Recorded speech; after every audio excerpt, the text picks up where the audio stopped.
A Celebration of Life for Sarah Elizabeth Ruhlen, September 24th, 2022. Rich Ruhlen. Welcome to an evening when we hope to remember Sarah for what she was and what she did and the way she, touched all of us. And I want to thank you all for coming. It's very, very nice to see you all here. I'm seeing people I haven't seen in quite a while, but people who knew Sarah through the years, a number of years ago. And the way we're going to work it is we're going to have about 8 or 10 speakers that will each give a short something they have to say that, that they remember about Sarah and that they want to share with you. And then after that, the Right Reverend Wayne Dickert will get up, and he will have a few words and maybe a small benediction. And after that, we'll all sing Amazing Grace, which is on the back of your program, if you have one. If you don't have one, somebody's wandering around with them, and go ahead and get one. And sing out loud, please. And as for what I say about Sarah, I remember her for 26 years, and she was a good daughter, and she was fun, and there was just a lot of humor and love all the way through. Even when she was getting sicker and sicker, she still had just as much love in her as she'd ever had. And most of you have experienced that, and you know that even when she was maybe throwing up in the bathroom, you knew she was coming out smiling with hugs and a joke. She was an only child, and sometimes I think children that grow up that way sometimes wish for a larger family or a wider circle of love. And so I think that's sort of what she devoted her life to, which was enlarging the circle of people that she loved, which is all of you, and the people that loved her back, which again is all of you, plus the people that couldn't make it. So, I don't know how she did it. I'm not that way, but somebody, and I think maybe you guys taught her how to be loving the way she was. Just all those years of sitting around campfires and listening to stories and jokes and all those things. I think you guys are what made her the person she was as much as anybody. And I thank you for doing that. So what we're going to do tonight is we're going to have a group of speakers, about 8 or 10, and they're each going to share something that they remember or their thoughts about Sarah. Not a long thing, just and a lot of them are going to have a hard time speaking, so be patient with them. And after that, we will sing Amazing Grace, which is on the back of your program, as led by Weir. And then after that, it'd still be light. If everybody wants to, they can go look at all the pictures of Sarah, and when everybody has pretty much had a chance to look at whatever they want to, if there's a picture there that you like, that speaks to you, go ahead and unpin it and take it down and take it home. So you have a picture of her. And also there are t-shirts, and they are free. So if you want a t-shirt that looks like this, go ahead and pick one up that's the right size and take it home. And that way when you're walking around NOC, if you're wearing that t-shirt, somebody sees it, they'll know you were a friend of Sarah and you helped them be what she helped her be what she was. And after that, while you're looking at the pictures and the t-shirts, we'll have some more music playing. And when it gets dark enough, we will have a projector set up here, and we'll show some of Sarah's videos, most of them probably. And we'll also have a fire around the fire ring over there, so you can go back there and swap river lies like you have done for so many years. And remember, there's probably somebody here that knows the truth. So, Then we also have snacks and some drinks over there in the corner, and you grab whatever you want. Not, and then after the videos will pretty much be over. I don't know how late it'll be, but that'll be fine. The first speaker is Bob Brueckner, who has known Sarah since she was about 3 or 4 years old. We used to go canoe camping at all times of the year over on the South Fork of the New, and there's pictures of me and her, or me and Bob, and she's in the middle in a little big overstuffed blue down jacket, just grinning like a maniac. So where's Bob? He's somewhere. Right there. Bob has to get the prop. Yes. Is it loud enough? Yes. Bob Brueckner. Okay. Hello? Can you hear me okay? All right, I'm going to start a photo album if this cord is long enough. No. You got what you got. Pass that around. You can pass that photo album around. It has some pictures. I think they're from the Shenandoah and maybe the South Fork of the New. But when I met Sarah, she was about this high. And we've got one picture of her, and it shows her with a paddle, and this paddle has her name painted on it. And I swear it looks like she's working on a draw stroke. She's in the bow and Rich is in the stern. So take a look at it. So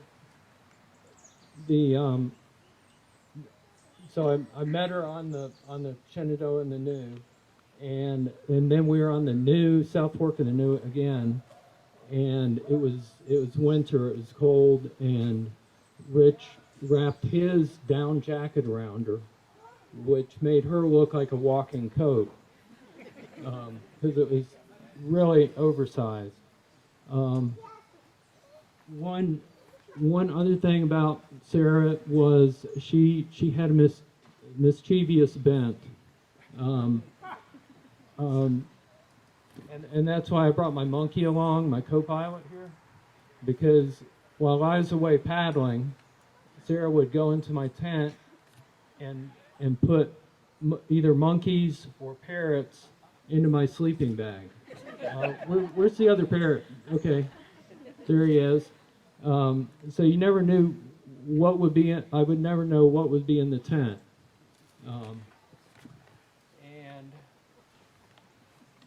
And the other thing she would do is just give you something.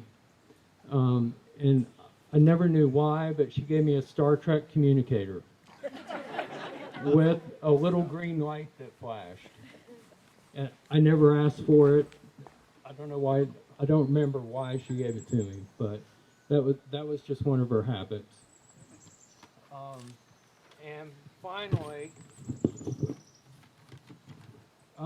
this comes from an article that she wrote for the ACA back in 2020, and it talks about her thoughts about the club. And she wrote that I liked the actual paddling well enough. But what I loved were the people, all of these second sets of parents and friends, my second family. So, give yourselves a big round of applause.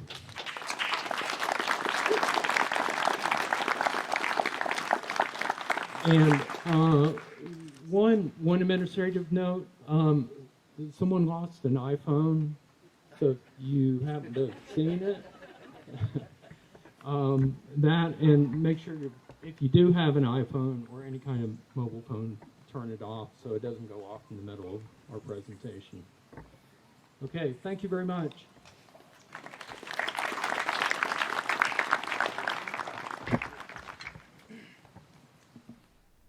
Helene, Elbein. Well, hi, my name's Helene, and I had the pleasure and the gift of being given Sarah as somebody that she called mom. My daughter Michaela, who's over there, met Sarah 10 years ago. So the two of them kind of grew up from the time they were about 14 years old together on the river.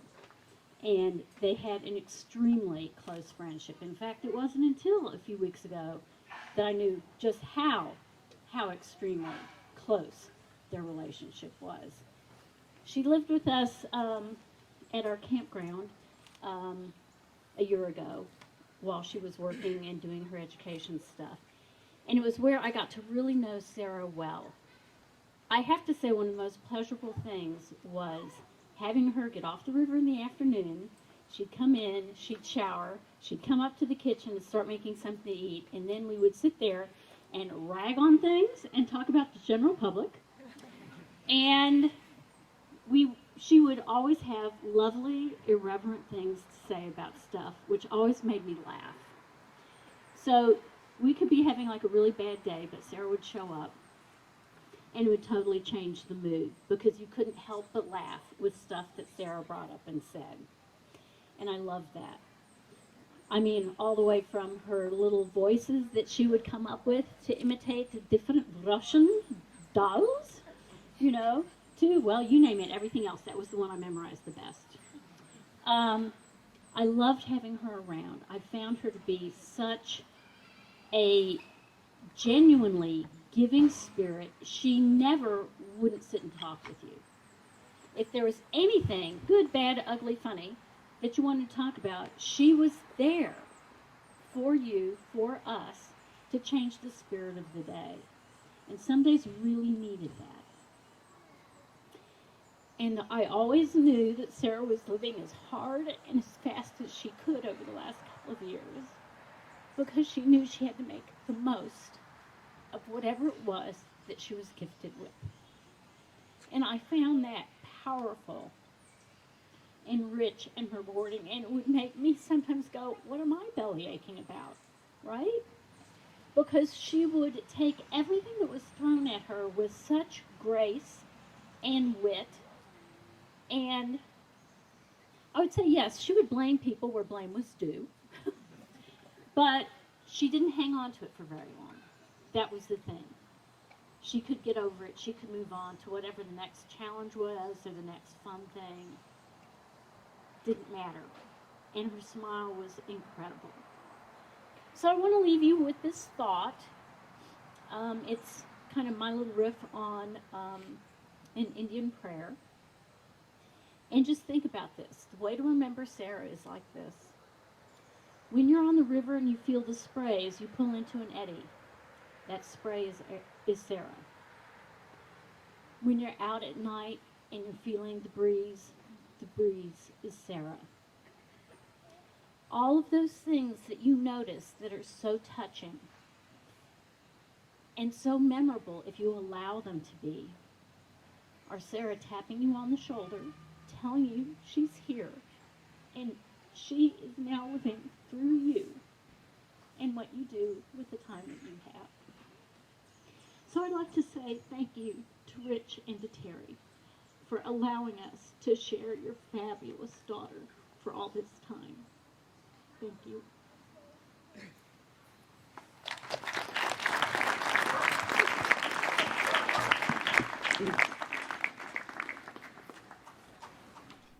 Larry Ausley. Hi, y'all. I'm Larry. How's everybody doing?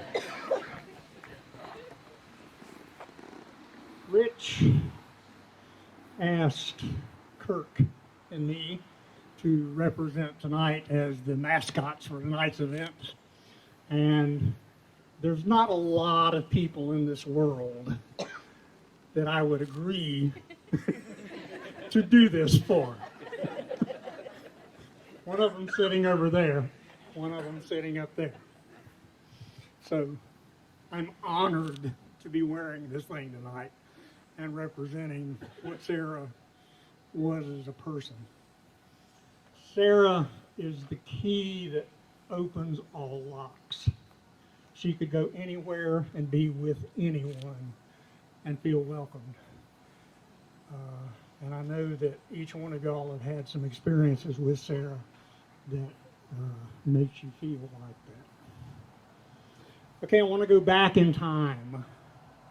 It's 2008. Sarah is 12 years old.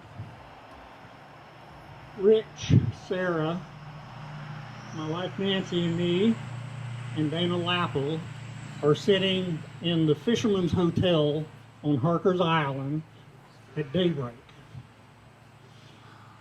We know it's going to be kind of a rough looking day outside, but not until we get on to the national weather forecast on the Weather Channel, and they have the national weather on, and they say there's one place in the country you don't want to be today.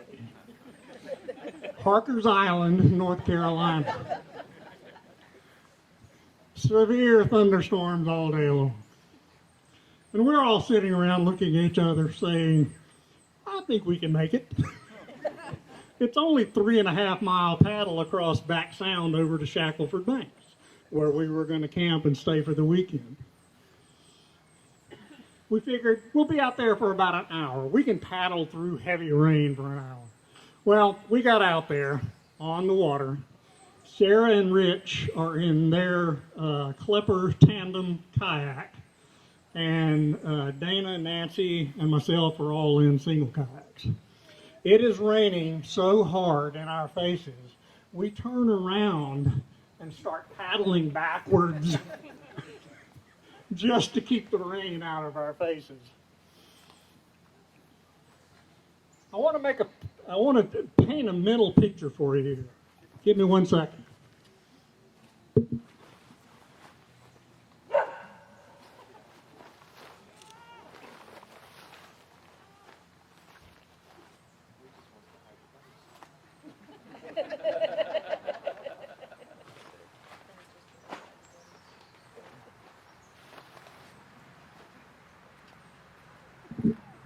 So we turn around.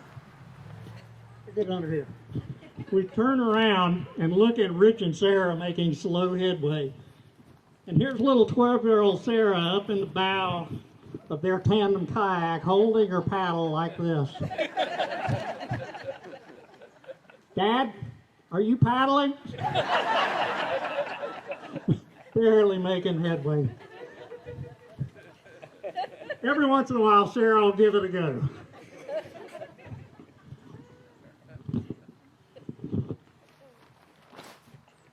But she was the most nonplussed person I think I've ever been around in my life. You know, she would get into situations like that and just take it in stride and come out saying, what's next? She was always fun to be with. I didn't get a lot of chances to do that, but Nancy and I did get several chances to go out and paddle with and camp with Rich and Sarah, and they're always fun. We've always got a story. I didn't know where to start with a story for tonight because we've got several of them just like that. But, you know, the spirit of that woman was just incredible. I don't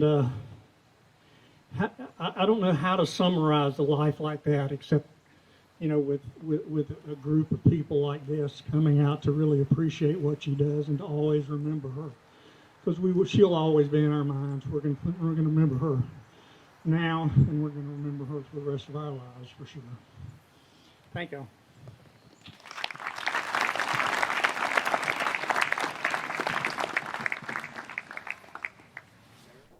Mary Goff. Hello, my name is Mary. I am Terry's goddaughter. She and my mom are best friends. So I came to know Sarah when we were very, very young. I have lots and lots of memories of us as small children in the cars as our mothers just kind of drove us around, not with any sort of plan. Our mothers were not good at the planning part. We had many, many adventures that way. But what I'd really like to talk to you most about today is the lasting impact Sarah had and what we can all do to continue to celebrate Sarah every day. When Terry asked me to speak today, I almost told her no. I really hate public speaking. It makes me very nervous. And then I thought about all of the times Sarah had to be nervous and she had to be scared, and how she pushed through it, and she pushed through every illness and injury that life threw at her, and she continued to pursue her dreams, and she continued to do things that made her nervous, and she flourished in spite of all of those things. That was our Sarah. I told her mom a couple of weeks ago I'm not really sure what the loss of such a person is supposed to teach us. I'm not sure what kind of peace can be found in this kind of a situation.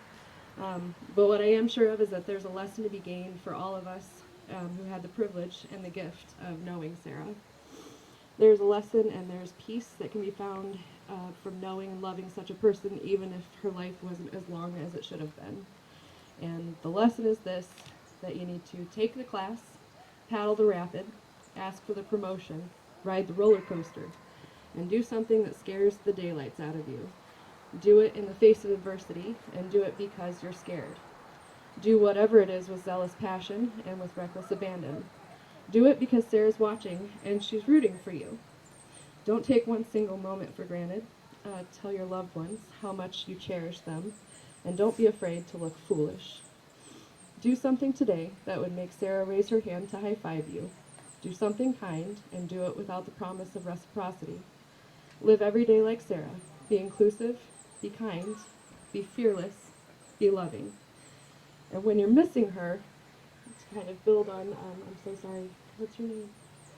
Helene. To build on what Helene said, when you're missing her, you can look to the tallest mountaintop, the most rapidly moving river, the stillest of nights, and the crispest of autumn days. She's in every raindrop, every bird song, every sunrise, and every thunderstorm. She's in every trail completed, every good get-together with friends, and every really good belly laugh. Do something every day that Sarah would be proud of you for, and you'll be helping us celebrate her forever. Thank you.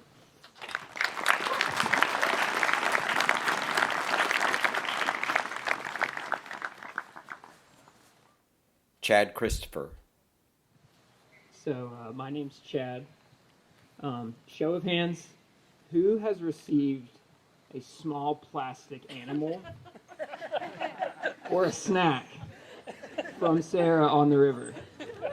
That'll tell you everything you need to know about how giving Sarah was. I had the privilege of spending every day with Sarah for about the last 8 months during the week, and I cannot tell you how many times I have doubled over and cried from laughing hysterically at her take on life. She had a very unique perspective. She told me a few times that she was impulsive in a good way, and how being a diabetic and all of the struggles that she had health-wise, it made her do things impulsively that she knew she needed to do, but she didn't want to. And so one of the things that she would tell me is that she would, if she thought of somebody, she immediately picked up the phone and called them. She immediately sent them a text.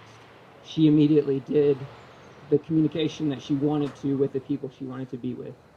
And so grief is hard. Grief is weird. And there's no right way to do it. But I think that one of the things that Sarah would want us to do is to be impulsive, to do the things that we know we need to do that we put off. Because if anyone knew how to live life, it was Sarah. And I think that's a direct testament to Rich and to Terry. You guys raised a pretty awesome human being. So I think they definitely need a round of applause for that.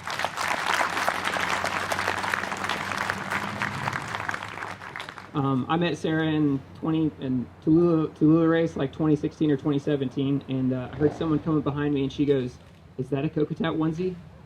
Like, yes. She's like, "Did we just become best friends?" Who are you? Who is this human being? But we need to remember Sarah's perspective on life, because if anyone nailed it in a very short time, it was her.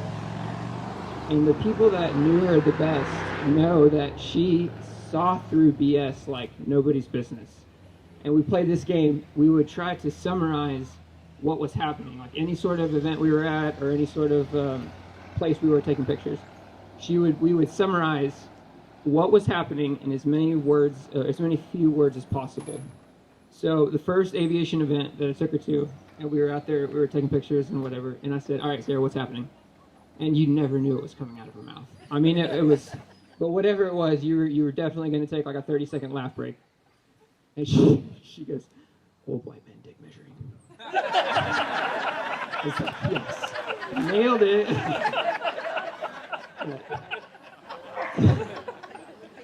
I just wanted to share that one. That's a good one. But thank you, Terry. Thank you, Rich. You all will never know the impact that Sarah has had on the people that are here, the people that aren't here. You guys nailed it.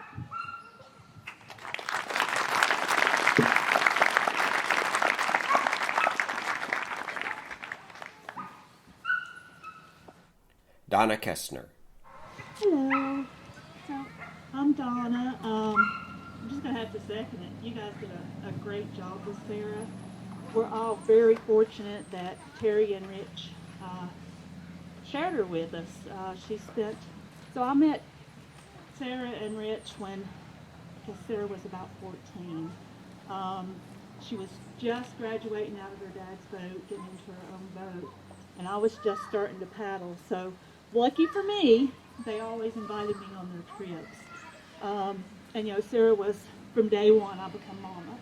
Just like most of us, she was always just thrilled to have us there. Even if I swam and slowed them down multiple times, she was still just as happy, and she always had a face for me. Rich was kind enough to take Sarah and I down a new little creek one time, and he had to swim into a strainer. Sarah and I didn't know what to do for him, so we helped him out a lot by standing on the shore and laughing. He did not get a rope that day. He never let us live it down either, but we had a lot of fun. Sarah also spent a lot of time at my house cooking, so I would like to think I had an effect on all the baking that she did. I did not. The only thing I offered was my kitchen, and she did a lot of cooking. There was a lot of bacon cooked at my house. But it was always just a pleasure to have her over. Sometimes I had to wake them back up to clean up all the dishes that they had dirty, but it was always just a lot of fun and such a blessing. And they were playing music when we first started, and it was just a wonderful reminder. It was very seldom that we ever took a trip anywhere that Sarah didn't have a song for us. Some of them may be appropriate. Some of them I laughed out in spite of, but she was just always such a blessing. So, Rich, Terry, thank you guys for sharing us. Martha? So here's another river mama. I don't know if you all know her.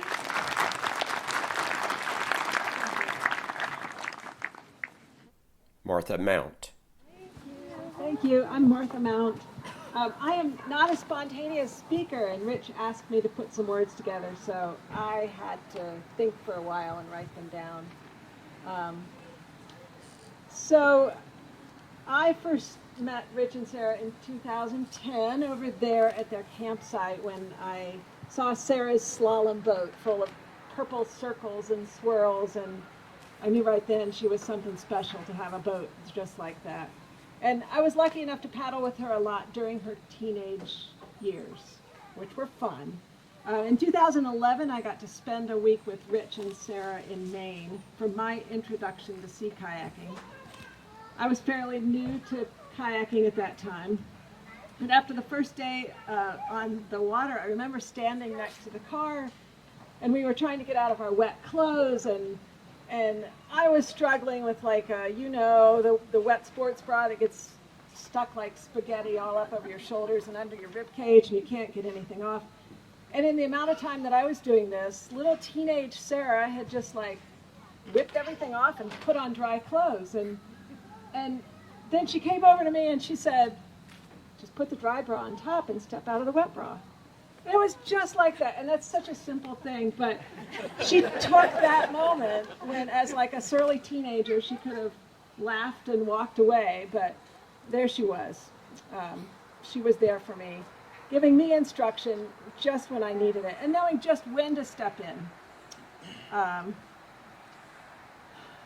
So it's one of the qualities I loved about Sarah. She was full of effortless empathy. She was frequently there just at that right time when I needed her. I recently read her blog post, The Rules of Stoke, which I recommend. We've probably all read recently, but it's a good reminder. Especially rule number 3, which has been mentioned quite a few times. Love others first. Be stoked on them. Be stoked for them. She always made me feel that she was stoked on me, whether it was changing out of a wet bra or accomplishing some paddling task. She made me feel loved. Our relationship, like has been mentioned before, was one of river mother, river daughter, and she easily knew how to transition from daughter to my support person when I needed her. And more recently, I hadn't been in touch with her quite as much, but I could just get a little text from her, just like Chad mentioned. I would just get a little heart emoji and a, hey, Mama Mount, what's up? And these texts would just come out of the blue, and it was wonderful.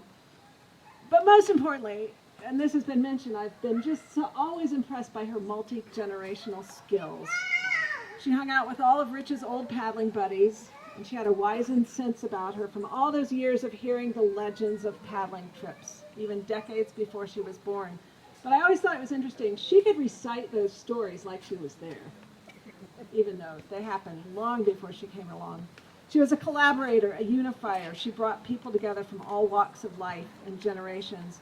She was both her own age and some age much older and wiser. She was the connective tissue between older and younger paddling groups. She was comfortable as a kid hanging out with her parents' adult friends and with kids her own age. She was connected to everyone, the cool kids, the sponsored famous ones, and even the old farts. She was full of joyful naivety and seasoned maturity all at once. I last saw her at the Easter trip this year. She had warm embraces for everyone. She was happy to give up a day on the Nolichucky to paddle the South Holston with her papa and a bunch of us old folks. She brought homemade banana bread to share, even at a time when she probably didn't feel like eating it herself. And once again, just like many years ago in Maine, her beautiful, effortless empathy shone through. So yes, Rich and Terry, you raised an amazing daughter, and we're all thankful for that. Thank you.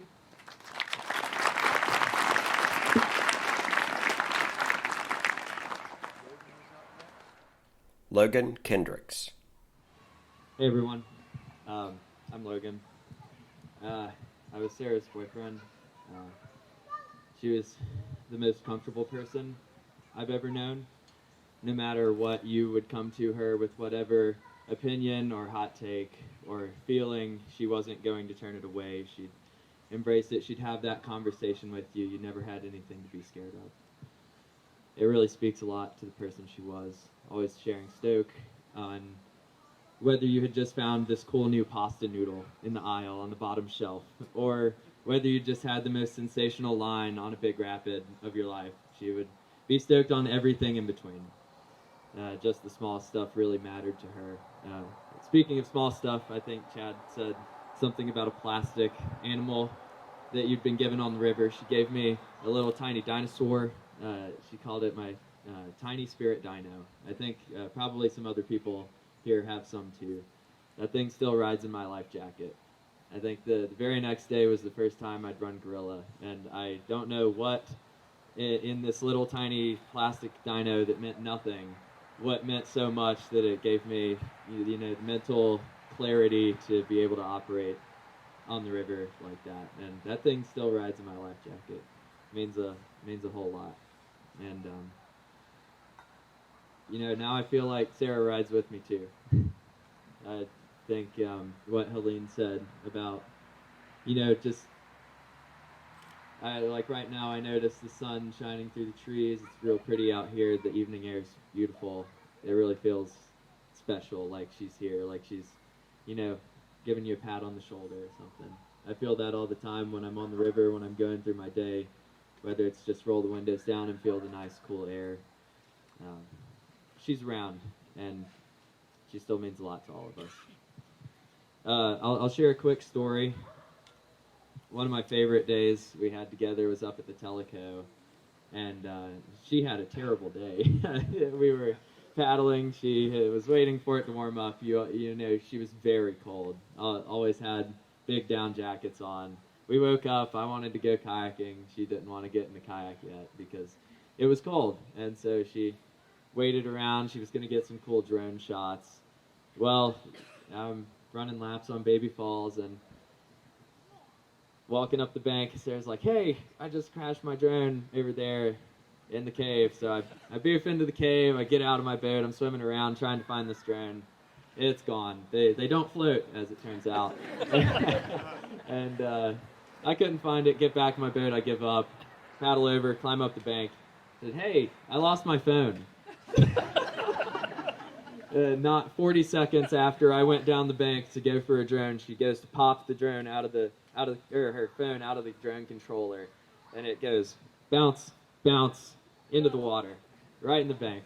And I went over there. It's a dry suit weather. I'm like kneeling down, can't see anything, just feeling around the riverbed under every crevice, just trying, because it was in a waterproof case, but did that for probably an hour and a half before we gave up. And she's like, "Oh, well, you stay kayaking, I'm going to go into town and figure out things." Got on her computer and got a new phone and whatever. But we were still able to sit down and have a nice dinner. And she really didn't seem affected by it. She wasn't shook by it that much. And I mean, she lost probably a few $1,000s worth of gear that night. I think any other person would have been absolutely devastated, but she really knew how to roll with the punches like that. So yeah, if we can all kind of carry that same, I don't know what to call it, that same strength and resiliency, I think that'll help us all out a lot. Thanks for everyone for coming out. It's really a testament to the person that Sarah was to see all your beautiful faces here. She really brought a lot of people together. So thanks for being you.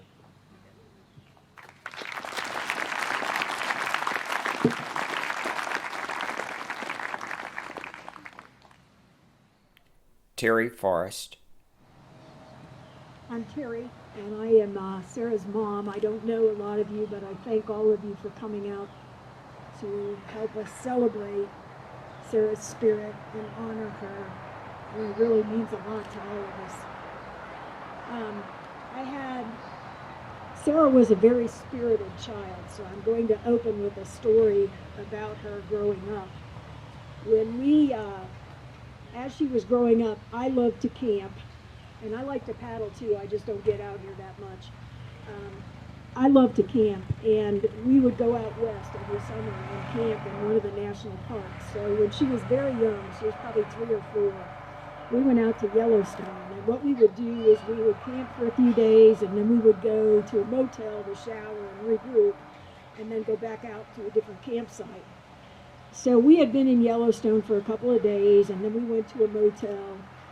Sarah just got absolutely wild. She was a very spirited child, and it was always a challenge to try to not break the spirit, but keep her under some kind of surveillance. So she was running up and down in front of the motel. I mean, just crazy.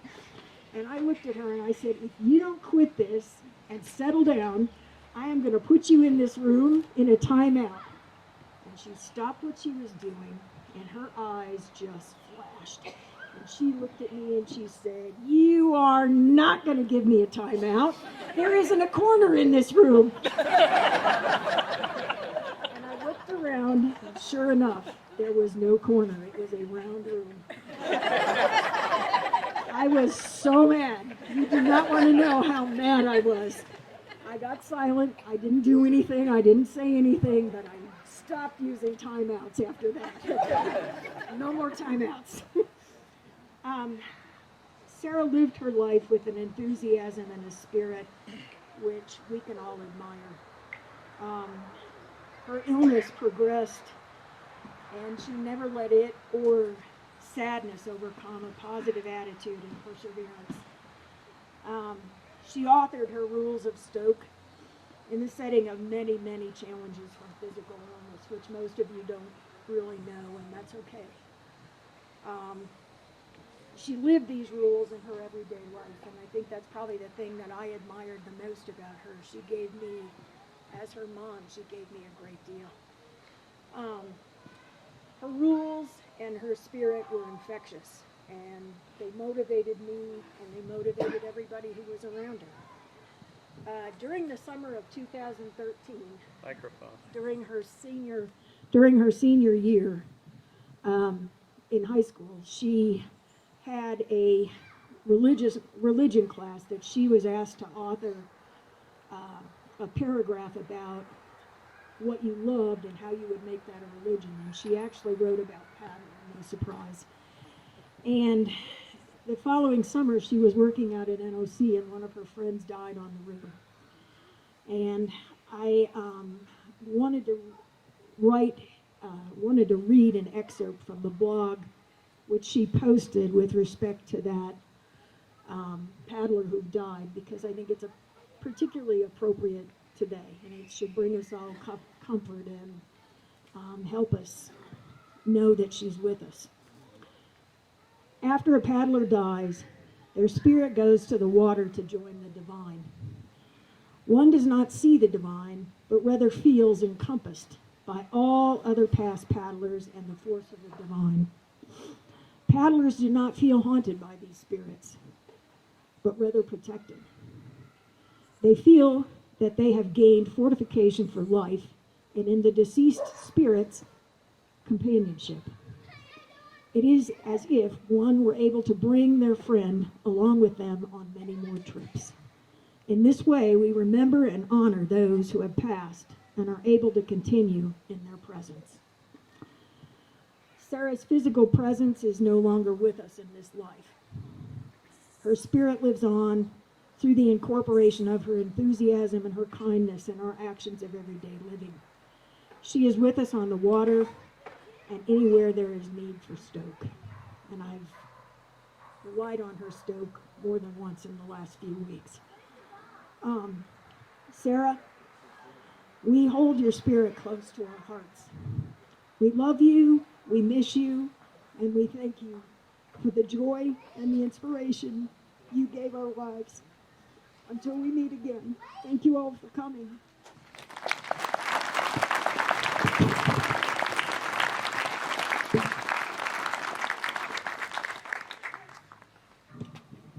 We have one more speaker before Weir. Kirk Weir, we forgot to put him on the menu, so here he is with his own inimitable style. Kirk Weir. It's a sloth costume, in case you're wondering. So when I started paddling in 2004, 2005, it didn't take long before I heard of Rich and Sarah, before they were paddling royalty. And I knew that I wanted to become friends with them over time. And so as time went on, we did become friends, and that friendship developed over time. And so last summer, Sarah came to live with Debbie and myself for a couple of months. And it was during that time that our relationship really, really grew. And at the end of that session, it was almost as if we had gained another daughter. It's truly a special time for us and a bonding experience with Sarah. And but in those, and Helene's already talked about this, we would have these riffing sessions, if you want to, that's what the Beatles called it anyway.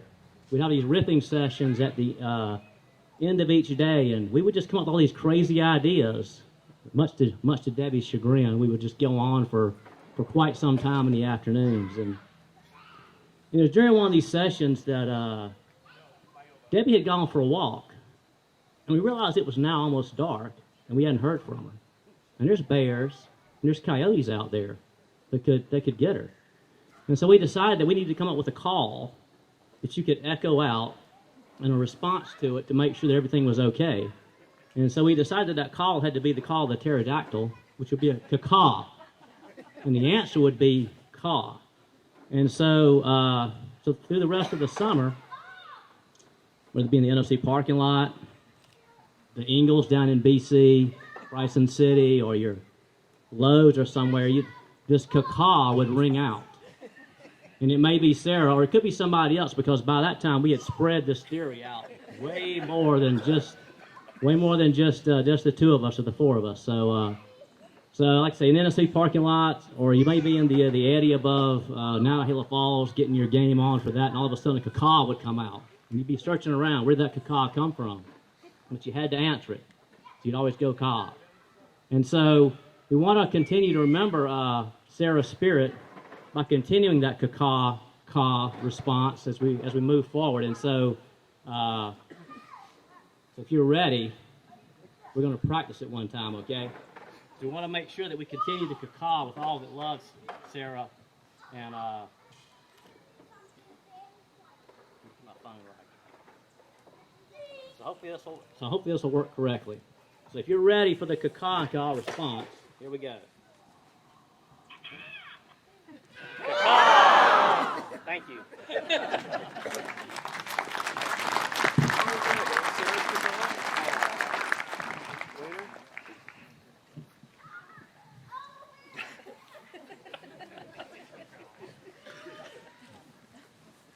Always got to make an entrance. Wayne Dickert. Caw! There you go. Well, I really got close to Sarah one summer when she came to live with us about 8-9 years ago or so. And, we'd seen each other on the river, had spent time together, kind of dinked around in the gates and stuff. And I just thought she was a really cool teenager. And so she made a real lasting impact on me for sure. I mean, she was one of those people that could get me to do silly things like wear a parrot on my shoulder, or maybe not go so far as to wear a sloth suit or anything like that, or even a bunny, but pretty much anything else. I mean, she just her attitude was infectious. Her personality was just that. It just bubbled out onto everybody else, and you just wanted to be a part of that. You just wanted to be a part of that joy that she exuded no matter where she was. The thing that probably stuck out to me the most, and especially over the last few years, is that she's got that joy, she's got that stoke, she's got that always thriving attitude, and she's been through a lot, as probably everybody here knows. And when she was staying with us that summer, she went through a pretty tough time too, because it was one of those times where she kind of had to stand up and speak the truth, even though it was really hard, and she got a lot of peer pressure for doing that. And I'm not going to go into the specifics, but it made it really hard on her that summer. And that was one of the things that really connected me with Sarah so much, because I could see how resilient she could be and still find joy in life. How she could find that hard truth and really speak joy into other people so that we all thrive, right? We are always thriving because of Sarah. So I was recently working on this thing where I had to collect a whole bunch of information about Sarah. And the more I got to poking around at it, I found out so much that I just didn't know, even though I was one of the dads, right? Because she had so many dads and moms. Everybody was family to Sarah, right? That was the beauty of it, is that relationship was just so important to her and so important to me. And that's why we thrived together. That's why we fed off of her joy, and we got joy out of her joy, because we recognized in her the beauty of those relationships. And as I was working on this project this late in the summer, I recognized how incredible, of a person she really was in so many different ways too. It wasn't like she was incredible in this way over here, and it's like, okay, yeah, that's pretty cool, right? Because A lot of us do that. A lot of us, strive to do pretty well in one thing. Now, I was surprised to find out that she was one of 10 canoe instructors in the country as a level 5 canoe instructor. The only woman in the country that was a level 5 canoe instructor. That's pretty incredible, isn't it? Right? A lot of us are going, huh. Well, I knew how stoked she was to be an awesome canoeist and to be an awesome kayaker too. And little things like that you just wouldn't know about her. That she was just so phenomenal. And the videos that she did just brought joy to everybody. She brought us together as a community in so many different ways and at so many different levels and so many different events. I mean, it was just incredible how she impacted us.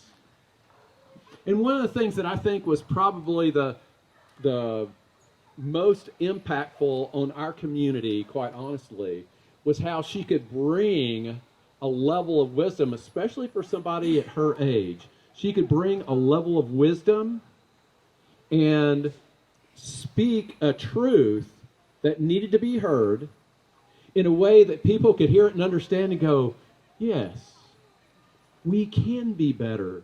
We can be better together if we do this.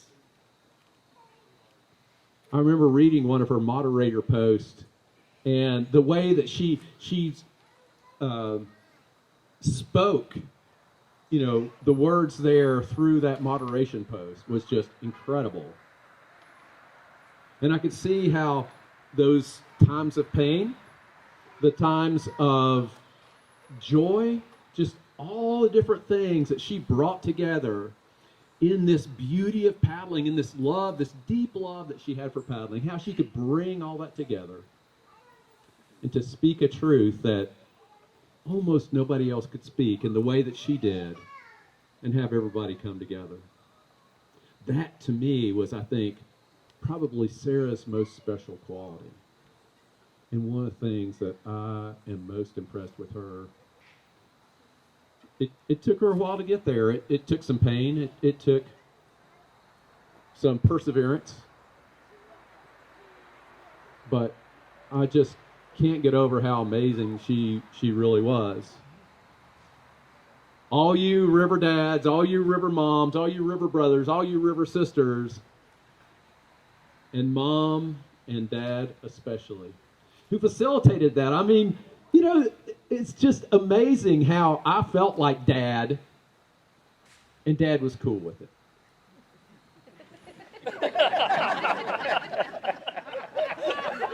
Love Weir. Love Weir. And Weir loved her. And so I'm glad that we can celebrate her this way tonight. That we can celebrate her and remember that she is a part of us from now until the end of time. Because we come back to the river, and those that have gone before us continue to speak into our lives. They continue to speak thriving. They continue to speak joy. They continue to speak wisdom. Should I run that or not? Well, maybe not today. Maybe not ever. But they continue to speak into our lives, and that's such an incredible and beautiful thing. And so I am deeply indebted and proud of Sarah for the way that she's impacted all of our lives. Who knew? I mean, seriously, who knew? But it's true. She was something. She was something. So thank y'all for making that happen. And thank y'all for including us in that happening. Because it does. It helps us thrive. And so somehow I got wrangled into leading Amazing Grace. We figured that Well, you know, there's about 83 verses to this. Got 5. And so, They're on the programs. all right, so you guys are going to have to help me out with this. Either that, you know, I figured you'll either help out, or if I sing it alone, I will clear it out. So that'll be good. Any singers in the crowd? Where are Stephanie and Chris Yoder? Stephanie and Chris Yoder, are you here? Mark Hart. All right. Where are they? You guys want to come help? Come on up. You don't get out that easy. They're actually professional singers, sir. Oh. No. You're still leaving. You don't get out that easy either. I'm a professional hummer from way back. Oh, and another singer. Okay. All right. Hey. Gather in. And so I love this song because we used to finish with, or we still do finish with Amazing Grace after every river service. And when Sarah could join us for those, she loved singing along. So if you would, let's, we'll go ahead and sing all 5 verses. How about that? Amazing grace, how sweet the sound that saved a wretch like me. I once was lost, but now I'm found. Was blind, but now I see. Through many dangers, toils, and snares, I have already come. 'Tis grace has brought me safe thus far, and grace will lead me home. The Lord has promised good to me. His word my hope secures. He will my shield and portion be, as long as life endures.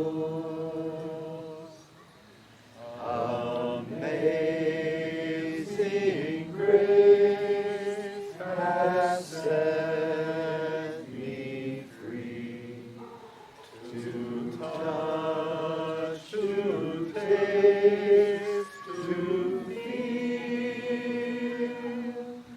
the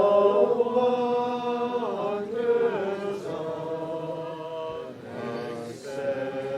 accepting love have made me whole and real.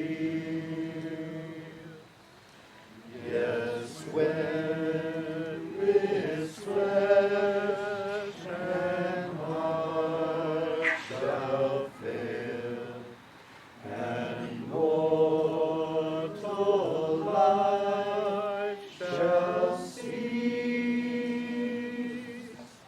I shall possess within the veil a life of joy and peace. Thank you all. Thank you all. And thank you, Sarah, for inspiring us. in so many different ways. And I don't think I can finish, Rich. I've got to do this one for Sarah. Okay. So we do, like, sometimes we'll do a little spin-off of different versions of Amazing Grace. And one of those was to the tune of Gilligan's Island. Amazing grace, how sweet the sound that saved a wretch like me. I once was lost, but now I'm found, was blind, but now I see. And she loves that. She always loved that part. So Thank you all. If you haven't got a T-shirt, go over and get a T-shirt. They're free. We don't have a lot of different sizes, but we have some. Also, after people have had a chance to look at the pictures that are hanging here, then after that, if you see a picture you like, unclip it and take it home. That's what they're there for, so you can have a picture to take home. There are also stickers, I think, somewhere. The Weirs have stickers. And there are snacks and drinks over in the corner. And we will sort of be doing that. We'll play some music while y'all are milling around doing that.